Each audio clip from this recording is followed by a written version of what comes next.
जय श्री कृष्णा दोस्तों, किशोरी क्रिएशन से मैं सपना शर्मा आप सभी का हार्दिक स्वागत करती हूँ आपके अपने चैनल पर।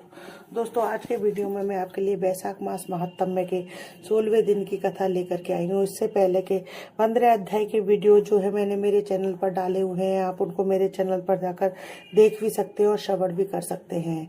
वैशाख मास को माधव मास भी कहा जाता है। यह भगवान विष्णु का प्रिय मास है। वैशाख महात्म्य में 25 अध्याय में प्रतिदिन आपको रोज एक अध्याय का पाठ सुना रही हूँ। आपको वैशाख मास का 16वां अध्याय सुनाऊंगी। वैशाख मास का 16वां अध्याय शुरू करूँ उसके पहले मैं आपको भगवान विष्णु के 5 रूप बतलाती हूँ। मैं जो है हम भगवान श्री हरि विष्णु के 5 रूपों की उपासना करते हैं। वो मंत्र जो है इस प्रकार है: ओम अम वासुदेवाय नमः, ओम आम संकर्षाय नमः, ओम अम प्रद्युम्नाय नमः, ओम अम अनिरुद्धाय नमः, ओम नारायणाय नमः।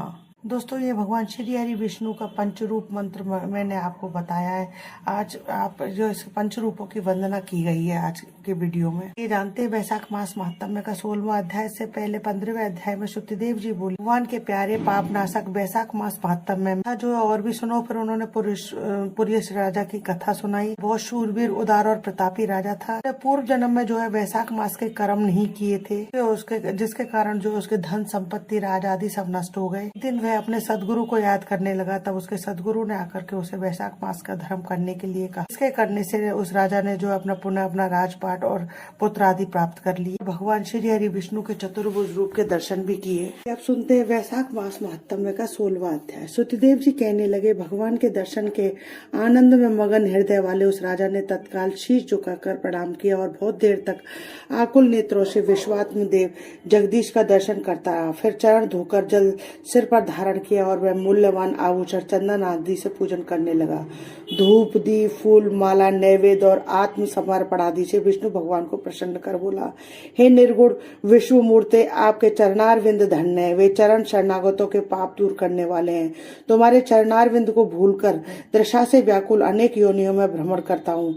न मैंने दान किया है, न साधु सेवा की है, न तुम्हारी कथा सुनी। इस अपराध से शत्रुओं ने मुझे पराजित कर दिया।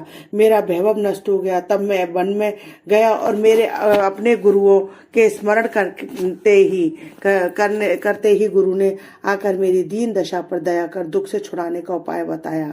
उनके बताए वैशाख के धर्म कार्य जो शुभ फल देने वाले हैं मैं करने लगा, जिनके प्रभाव से संपूर्ण वैभव मिला और मैं अत्यंत प्रसन्न हूँ। हे परमात्मन, संतों पर अनुग्रह करने वाले, तुमको नमस्कार है। हे जगन्यवास, हे देवेश, आप प्रसन्न हो जाइए जिससे आपके चरण कमलों में मेरी स्मृति हो। हे प्रभु, पुत्र स्त्री कोशादि से मेरी आसक्ति ना हो।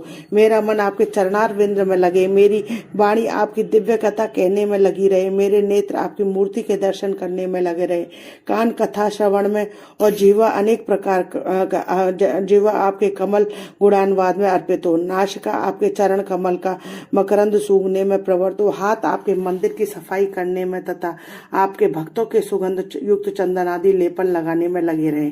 पांव आपकी कथा में ले जाए।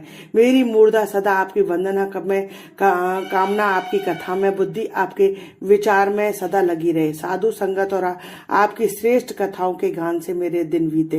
हे प्रभु, एक पल भी आपके प्रसंग के बिना व्यतीत न हो। हे विष्णवे, मैं संपूर्ण राज्य, पुत्र पौत्र आदि किसी की भी इच्छा नहीं करता हूँ। मैं तो केवल आपके चरण कमल की सेवा का इच्छुक हूँ। राजा की ऐसी स्थिति सुन भगवान प्रसन्न होकर बोले, तुम पाप रहित निष्काम मेरे भक्तों में श्रेष्ठ हो। 10 सहस्त्र वर्ष की तुम्हारी अवस्था है।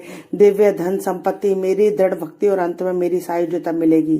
जो प्राणी तुम्हारी की हुई स्तुति करेंगे, मैं उन पर प्रसन्न होकर उन्हें निसंदेह भक्ति और मुक्ति दूंगा। आज के दिन अक्षय तृतीया में स्नान दान आदि करके, गोदान करके, बेल दान करने, पितृश्वरों के निमित्त श्राद्ध करने से अक्षय फल प्राप्त होता है। मृत्यु, जरा, वह पाप सब नष्ट हो जाते हैं। मैं वैशाख उक्त धर्मों से प्रसन्न होता हूँ, जिनके करने से तप अव्यय पद प्राप्त होता है। जो प्राणी मेरे चरणों का स्मरण करेगा उसे प्रायश्चित की भी आवश्यकता नहीं है। तुम गुरु के उपदेश से वन में से आके वैशाख के धर्मों में तत्पर हुए और जगत के साथ नाथ भगवान की आराधना से तुम्हें सब वस्तु प्राप्त हुई। इस धर्म से प्रसन्न होकर मैंने तुम्हें दर्शन दिए। अब तुम देवताओं के लिए भी दुर्लभ इच्छित भोगों को भोगो। देवादिदेव जनार्दन राजा को ऐसा वर दे वही अंतर ध्यान हो गए।